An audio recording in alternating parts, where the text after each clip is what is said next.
Hi, this is Thierry Samlal from PMML. Today I want to talk to you about the last CMHC report that came out, dated spring 2024, and giving you a recap of the performance of new housing across Canada, what was built for 2023.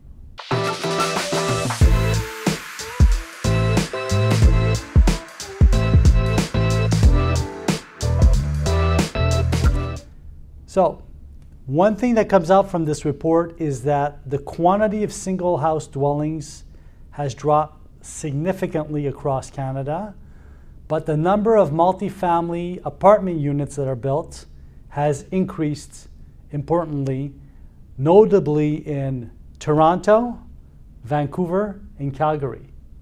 So although the quantity of single house dwellings has dropped, the quantity of multifamily has increased, showing that there's a tilt in the market, and all of that is due because of the problems that we have to access property today because of the high interest rates. Although many buyers have the cash down required to purchase, some don't, but many do.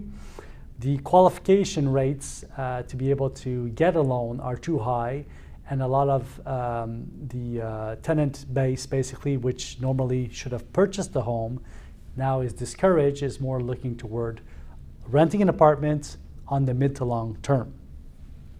Interesting to see that in Montreal, the big problem that we have is a quantity of units available. So now we have more and more people wanting to rent on the same market. Now, although Toronto, Vancouver, and Calgary have overperformed in the number of units available that were built onto market and delivered, Montreal has greatly underperformed, as well as Edmonton and Ottawa. Let's go see the statistics.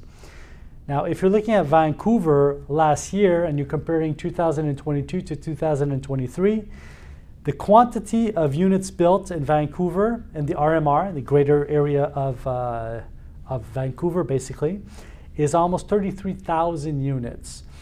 That's an increase of 27.9%, which is a good increase. May seem very high, but don't forget that in the previous years, the quantity of multifamily units delivered in Vancouver was diminished. So basically, the market there is overperforming very well, and it's probably one of the provinces. It is the RMR across Canada which is overperforming Vancouver. Location, location, location. We're close to Asia. Of course, we have an ocean separating us from Asia, but Vancouver being vertically densified, as you know, Vancouver is between the ocean and the mountain range, and is compressed, very short pieces of land. Vertical densification is only natural there. Calgary is not built like Vancouver. In Calgary, we have less vertical height, but we have more horizontal spread, basically. So properties are spread out 3-4 stories high, but on large pieces of land, the large implantations. 19,579 units were built, which is an increase of about 13.1%. 13.1% is not great, but still is an increase, which is significant in a market where there's a lot of apartments available and there's a large tenant base. Edmonton has underperformed. The number of units built in Edmonton is minus 9.6%, so almost minus 10%. Meaning only 13,000 units, a little bit more than 13,000 units were built in Edmonton, which is very similar to Calgary in densification. Toronto, are you sitting down? 47,420 units were built in the RMR, greater area of Toronto. That's an increase of 5.1%. which is significant, but not significant enough for the quantity of units that are needed in the Toronto area right now. Ottawa underperformed, a crash of almost 20%, which is huge. Ottawa, we're talking about 9,245 units that were built. Don't forget that a lot of the units that were built in that large region were built on the Quebec side in Gatineau for cheaper prices. The land is cheaper. Price per door is cheaper there. Rental values are cheaper in Gatineau, meaning that a lot of tenants went to the other side, across from Ottawa, got into Gatineau. Montreal, very poor performance. We've dropped minus 36.9% in multifamily construction. Last year was not great either. We did have a good quantity, but it was not great. So we only built 15,000 units in a market where vacancy rates are very, very low, 1% or below. Rental increases were high this year, were high last year. We have a large problem of affordable units. We're missing affordable units. We're missing new build. And we're working on developing our transportation system to be able to have tenants come in and out of the city, etc. All in all, almost 138,000 units were built in Canada this year, which is a drop of less than 1%. So last year we had something similar, close to 140,000 units built. Why is Vancouver overperforming? Why is Toronto overperforming? Why is Calgary overperforming? Naturally, that's where investors go first when they're investing in Canada. On top of it, don't forget that with the GST not there anymore, which is a 100% rebate on the GST, and certain provinces giving 100% rebates on the provincial sales tax to build to deliver multifamily buildings, is definitely giving a great impact. So the efforts done by the federal, the provincials, and the municipal governments really is making a difference right now.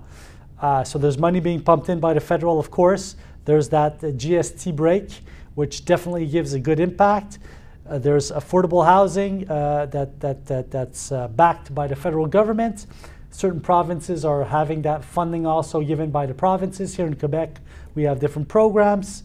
And also, certain municipalities have really worked hard to be able to reduce timeframes to approve files and be a little bit more flexible in their approval process to build new multifamily buildings across the different major cities across Canada.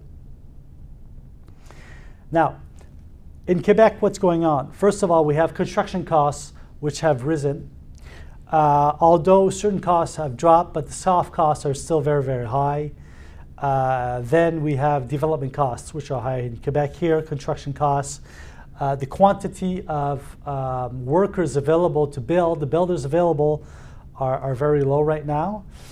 And we're seeing that across the province. So if ever we increase the number of units available, we're still going to have that problem, which is going to be increased over time. Of course, the biggest problem that we have on top of that is the affordability issue. We don't have affordable units available here in the city. Now, a good question to be asked is, now that we have looked at the issues of what's being built in 2023, how much time does it take to build in the different cities from the beginning of the construction project till the time it's delivered to tenants? Well, in Vancouver, in 2023, the average was 26.4 months from time of build to the lease-up end, 26.4 months. In average, it used to be 22.3 months over 10 years. So the time frame is increasing now in Vancouver. It's taking more time to build these assets. Calgary, 17.8 months. Before, the average of the last 10 years is 20 months. Edmonton, 16.2 months. The average is 19.1 months. So Edmonton is dropping. The time frame to build in Edmonton has dropped, but don't forget that the quantity of buildings built in Edmonton has dropped also. So why less time? Because there's more workers available on that market. Toronto, 33.3 months now. The average is 29.4 months. That's almost 3 years. Why? Because the quantity of buildings being built in Toronto is very, very high. A lot of high rises downtown. Ottawa, 23.4 months. Usually an average 20 months, 20.7 months. Montreal, 19.8 months, in average 15.2. All in all, it takes about, if you're looking at the averages of all the markets, it's taking, in average, the same time it used to take before, give or take a month. But that average is influenced by the fact that Toronto takes a lot of time and Edmonton's not taking a lot of time. What I want you to remember here is for most large cities in Canada, it takes more time than it takes before to go through the approval process and the construction process to be able to build and deliver these multifamily units to the market. Another important factor in Montreal is there's a choice to be made. There's a lot of under-densified lots which are available close to downtown Montreal right now. They're being developed over time, but they're taking a lot of time to lift off the ground. Some assets are being built, but the sites are not densified 100%. And I'm talking about walking distance or biking distance to downtown Montreal. Subway, metropolitan, metro stations available, walking distance. You can walk into the city, you can bike in anytime, like less than 10-minute walk to downtown Montreal. And these sites are being under-densified right now. Why? First of all, development issues, approval processes. What should we build on these sites? Old industrial, old institutional sites that we're revamping. What are we going to build? What is the offer? What is the demand? What is the best use possible for the site? And also condominiums. Condominiums have stopped being built here in Quebec. Although we've seen a lot of condominiums projects being started in 2023 across Canada, because a lot of people think that the interest rates are going to be dropping in 2026. Therefore, those units are going to be much more accessible to a lot of parts of the population. So a lot of contractors across Canada, builders across Canada, are starting to look, foresee in advance that condominiums are going to be probably more popular in 2026 and are starting to build them now. In Montreal, we have the same issue, but a lot of the contractors are saying, well, maybe we have an affordable problem in Montreal. It's hard to have affordable units in downtown core because to build those units, we have to stay cash flow positive, and the final process, there has to be some kind of a takeout or a little bit of money left in the deal over time that we can recuperate in the first 5 years of rental.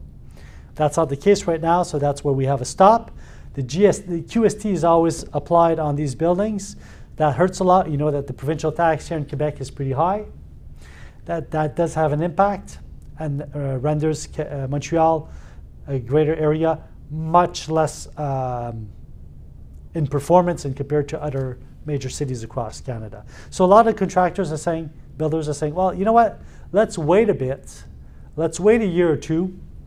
And then instead of building multifamily, we'll build condominiums. So I found this report very, very interesting. For all of your questions, feel free to contact me by phone, via quick email. PMML.ca is our website if you want to go look at some opportunities there.